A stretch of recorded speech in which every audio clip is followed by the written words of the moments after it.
चलते हैं दिल्ली। केंद्रीय गृह मंत्री अमित शाह क्या कह रहे हैं, सुनिए। में जो दिल्ली का सबसे बड़ा सांप्रांत क्षेत्र है, वहां पर बोडोफा की आदमकद प्रतिमा और एक बहुत बड़े राजमार्ग का नाम बोडोफा के नाम पर देने के लिए मैं आया। दिल्ली में लगी ये प्रतिमा सिर्फ बोडोलैंड के लिए महत्वपूर्ण नहीं है, मेरे बोडो भाइयों बहनों के लिए महत्वपूर्ण नहीं है। पूरे देश भर में छोटी छोटी जो जनजातियां हैं, जो आजादी के कई सालों तक सम्मान की खोज में संघर्ष करती रही, अपनी भाषा के लिए, अपने धर्म के लिए, अपने जाति के लोगों के उत्कर्ष और विकास के लिए,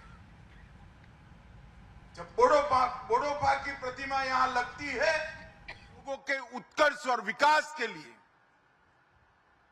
जब बोडोफा की प्रतिमा यहां लगती है, उपेंद्र नाथ ब्रह्मा की जब प्रतिमा यहां लगती है, न केवल बोडोलैंड, न केवल आसाम, देश भर की इस सभी छोटी जनजातियों का सम्मान होता है। और आज इनकी 35वीं पुण्यतिथि पर देश के महान दूरदर्शी पुत्र बोडोफा उपेंद्र नाथ ब्रह्मा जी को मैं प्रणाम कर कर मेरी बात की शुरुआत करना चाहता हूं। मित्रों, अभी अभी कार्यक्रम की शुरुआत के पहले हमने पहलगांव में जो आतंक की भेंट चढ़े, जिनका बलिदान हुआ, वो हमारे प्यारे भाइयों बहनों को श्रद्धांजलि दी। मैं आज उन सभी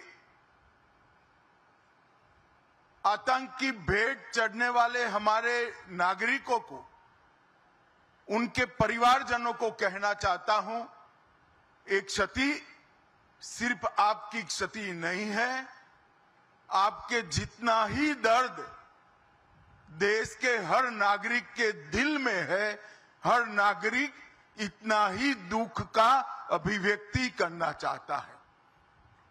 और मैं आज पूरे देश की जनता को यह बताना चाहता हूं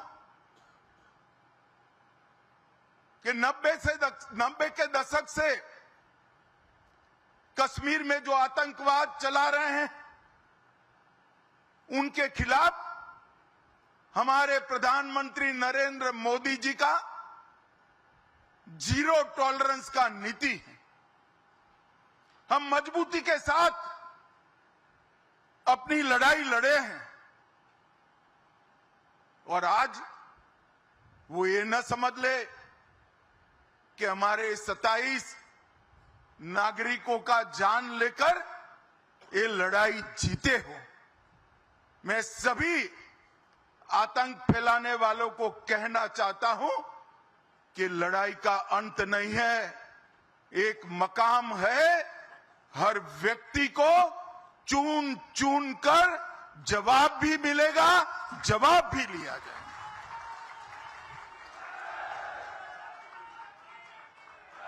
नरेंद्र मोदी जी के नेतृत्व में चाहे उत्तर पूर्व हो, चाहे वामपंथी उग्रवाद का क्षेत्र हो, चाहे कश्मीर पर पड़ी आतंकवाद की छाया हो, हर चीज का मजबूती के साथ हमने जवाब दिया है। और अगर कोई एक कायराना हमला कर कर ये समझता है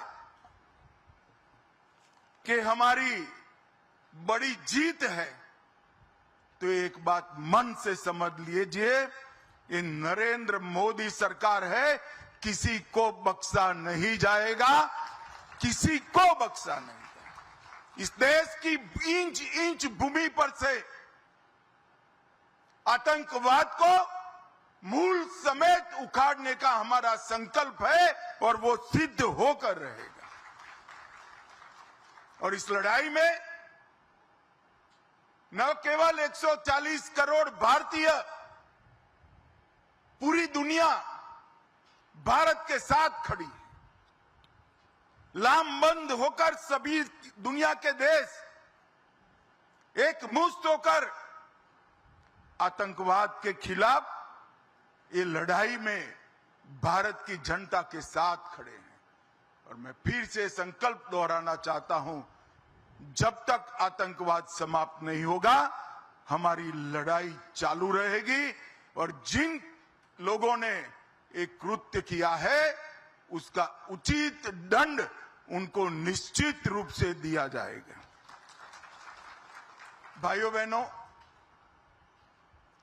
आज बोडोफा उपेंद्रनाथ ब्रह्मा की 9 फुट ऊंची प्रतिमा का यहां अनावरण किया गया। बोडोफा न केवल बोडोलैंड के लिए, न केवल बोडो जाति के लिए, समस्त आदिवासी समुदाय के लिए सम्मान, पहचान और समान अधिकारों की लड़ाई के लिए जाने जाते हैं। इतने छोटे से कालखंड में देश के एक विषम क्षेत्र में जन्मे आदिवासी बच्चे ने पूरे जनजातीय समाज को एकजुट कर अपने अधिकार के लिए शांतिपूर्ण मार्ग पर लड़ने की शिक्षा दी। हम बोडो है, इसका हमें गर्व है और इस सूत्र को लेकर बोडोफा ने दारुण गरीबी में जीने वाले सभी जनजाति के लोगों को एकत्रित किया और संघर्ष करने की शुरुआत की। दिल्ली में आवाज बुलंद की, बीएससी, बीए भी किया, एलएलबी भी किया और इन्होंने जितनी परीक्षाएं पास की, इससे सबसे बड़ी परीक्षा थी बोडोलैंड की आवाज को कश्मीर से कन्याकुमारी तक पहुंचाना और अधिकारों को प्राप्त करने के लिए संघर्ष शुरू करना। मगर आज बोडोफा नहीं है, जियो और जीने दो का उनका सूत्र पूरे बोडोलैंड, पूरे आदिवासी समाज ने स्वीकारा है। और आज अगर बोडोफा होते तो उनको देखकर बड़ा आनंद आता। हजारों युवाओं के बलिदान के बाद आज हमारा बोडोलैंड शांति और विकास के रास्ते पर आगे बढ़ चुका है। पूरा असम बोडोलैंड के लोगों को स्वीकारता है और बोडोलैंड असम को स्वीकारता है। आज बोडोलैंड से बहुत सारे लोग मुझे सुन रहे हैं। मैं सभी को कहना चाहता हूं कि जरा सी भी इंफीरियरिटी कॉम्प्लेक्स आपके अंदर ना लाइएगा। इस देश पर आपका इतना ही अधिकार है जितना मेरा है। अब बोडोलैंड के युवा अपने अधिकार के लिए लड़ने की जरूरत नहीं है। 2014 से एक ऐसे व्यक्ति का शासन इस देश में है, ऐसी पार्टी का शासन इस देश में है जो मानते हैं कि भारत पर सबका अधिकार है और सब पर भारत का अधिकार है। और इसी सूत्र के तहत आज बोडोलैंड विकास के रास्ते पर आगे बढ़ा है। मैं 2019 में गृह मंत्री बना। प्रधानमंत्री जी ने नॉर्थ ईस्ट की समस्याओं को कंसंट्रेट करने का कहा। बोडोलैंड के लोगों के साथ चर्चा हुई। प्रमोद जी यहां बैठे हैं। 9 महीने की विशद चर्चा के बाद 2020 में बोडो एग्रीमेंट हुआ और सभी लोग हथियार डालकर आज मेन स्ट्रीम में शामिल हो चुके हैं। मगर देश भर के जनजाति समाज को मैं कहना चाहता हूं, भारतीय जनता पार्टी की जो सरकार है वो जो समझौते करती है इसका पालन भी करती है। भूतकाल में कई ऐसे समझौते हुए जिसका पालन भी आज हम कर रहे हैं। उन्होंने नहीं किया अपने समय में, मगर मैं बोडो वासियों को बताना चाहता हूं, बोडोलैंड वासियों को बताना चाहता हूं कि आपसे जो समझौता हुआ उसके 96% मुद्दे हमने क्लियर कर दिए हैं। और हेमंत जी यहां बैठे हैं।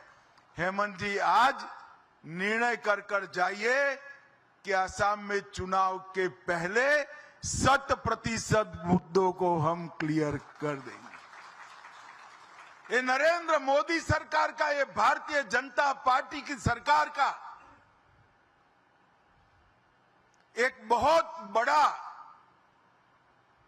भेंट है असम के लोगों को, नॉर्थ ईस्ट के लोगों को। हमने 20 से ज्यादा समझौते किए हैं। नॉर्थ ईस्ट में हमारे कॉल पर 10,000 से ज्यादा लोग हथियार छोड़कर मेन स्ट्रीम में आए हैं और ये 20 से ज्यादा समझौतों की एवरेज निकाले तो 78% बातों की पूर्ति ये 3-4 साल में भारतीय जनता पार्टी की मोदी सरकार ने कर दी है। यही बताता है कि हम जो कहते हैं वो करते हैं। और आज पूरा असम शांति के रास्ते पर आगे बढ़ चुका है। और मैं बोडोलैंड की एक विराट रैली में, लाखों लोग थे, बहुत बड़ी रैली हुई थी। वो रैली में कहकर आया था कि हम मई एंड के पहले बोडोपा की प्रतिमा भी लगाएंगे और उनके नाम पर रास्ते का नामाभिधान भी करेंगे।